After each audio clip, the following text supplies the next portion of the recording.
আসসালামু আলাইকুম ওয়া রাহমাতুল্লাহি ওয়া বারাকাতুহু। আজকে আমাদের কর্মসূচি হচ্ছে বৃক্ষরোপণ। আজকের বৃক্ষটা একটু ব্যতিক্রম, যেই কারণে আমরা বিভিন্ন মানুষের বাসা থেকে এই বৃক্ষর চারাটা অর্থাৎ বীজটা মানুষের কাছ থেকে নিয়ে এসেছি। আমার মাদ্রাসার ছেলেপেলেও কিছু আছে, তাদেরকে নিয়ে যাচ্ছি ভ্যানে করে নিয়ে। যেটা লাগাবো আজকে হলো সুজানগর উপজেলার খয়রান গ্রামের বড় ব্রিজের পাশে অর্থাৎ গাজনার বিলের পাশে। এই গাছটা লাগানোর উদ্দেশ্য হলো এই গাজনার বিলে যখন প্রচুর পানি হয় সেই সময় অনেক জোরে জোরে প্রখর ঢেউ আসে। এই ঢেউয়ের আঘাতে পাড়গুলো ভেঙে যায়, রাস্তা ভেঙে যায়। এটা যেন না হয় এই কারণে এই ভাঙন রোধের জন্য আমরা ৭১টা তাল গাছ বিভিন্ন মানুষের বাসা থেকে বিভিন্ন মানুষের কাছ থেকে চেয়ে চেয়ে নিয়ে আসা হয়েছে। তা আমার সঙ্গে আমার মাদ্রাসার স্টুডেন্টরাও আছে, মক্তবের ছাত্ররা আছে। আলহামদুলিল্লাহ খুব প্রখর রোদ, এই রোদের মধ্যে কষ্ট করে করা হচ্ছে। একটু কষ্ট হচ্ছিল, কিন্তু এরপরেও কেমন যেন খুব ভালো লাগতেছে যে একটা কাজ তো করতেছি, এটা মানুষের জন্য।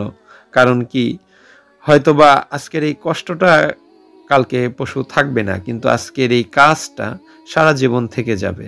এই যে এত কষ্ট করে রাস্তার পাশে রোদের মধ্যে গাছ লাগাচ্ছি, হয়তোবা এই তাল গাছগুলো একসময় হবে অনেক বড় বৃহৎ বৃক্ষতে রূপান্তরিত হবে, কিন্তু সে সময় আমরা পৃথিবীতে থাকবো না।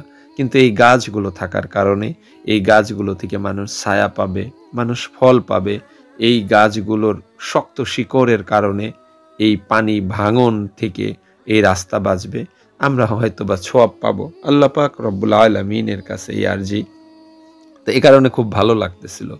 তা এই গাছটা লাগানো হয়েছে হলো আগস্ট মাসে, যে সময় আমাদের বাংলাদেশের প্রত্যেকটা মানুষ দেখলাম নিজ নিজ জায়গা থেকে সবাই কাজ করতেছে। আলহামদুলিল্লাহ, ভালো লাগলো।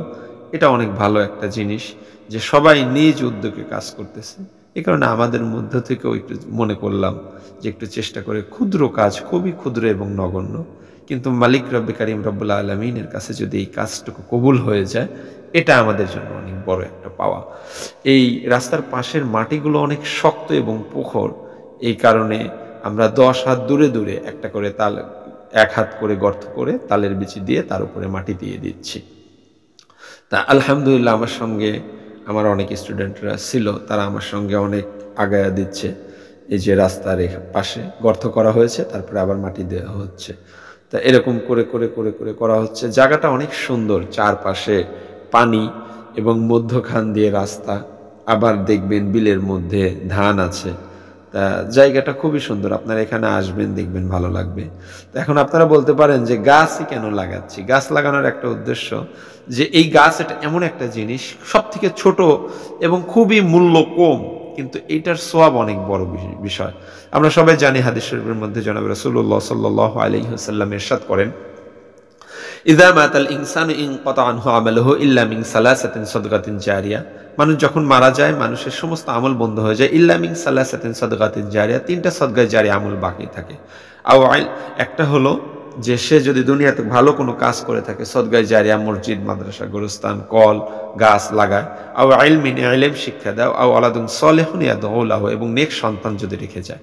তা আমি সবাইকে বিনয়ের সঙ্গে বলবো, সদকায়ে জারিয়া কাজ করা, ইলম, মানুষকে শিক্ষা দেওয়া, কোরআন হাদিসের জ্ঞান, এবং আপনি এমন সন্তান রেখে যাবেন যে সন্তান যেন আপনার জানাজা পড়াতে পারে।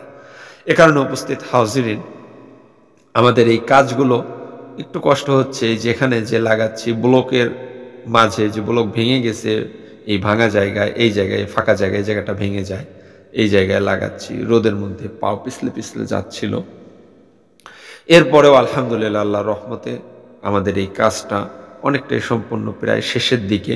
৭১টার মধ্যে আর কয়েকটা আছে, তাই শেষ হয়ে যাবে।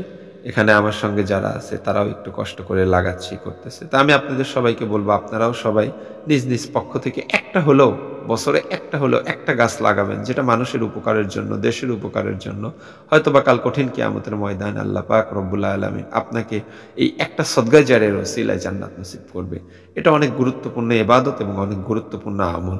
তা আমরা সবাই এটা চেষ্টা করব। আলহামদুলিল্লাহ, আমাদের কাজ একদম সমাপ্তির দিকে চলে এসেছি। আমার সঙ্গে যারা এসেছে, আল্লাহ পাক রব্বুল আলামিন এই প্রত্যেকটা যুবককে, বাচ্চাকে কবুল করুন, আমিন।